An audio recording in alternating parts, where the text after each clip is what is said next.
I read Tapper's book last week, and they admitted what we all saw all the time. I always say the left has a template. The left will tell a lie. Joe Biden's just fine. The mainstream media will report the lie. Big tech will amplify the lie. And then when you tell the truth, they call you names. They call you racist or whatever else. Or they'll say, oh, you're attacking him because he had a stutter. No, there wasn't anything about that. We all saw that Joe Biden wasn't up to the job. Now the press is finally admitting it. I think that's the big takeaway for me is you guys knew all along.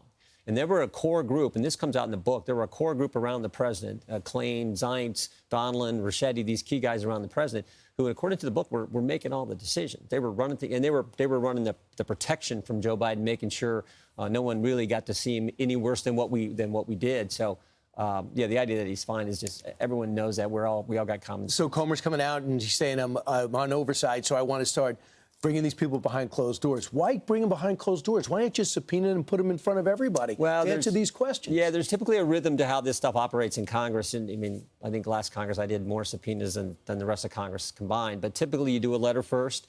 You ask them to come in for a transcribed interview, and then there'll be a follow-up letter, and then you can go with a subpoena. So I'm sure Chairman Comer is going to follow that same kind of sequence. So what's the goal, though? The goal is to expose, or is the goal to undo some of the things the auto pen signed?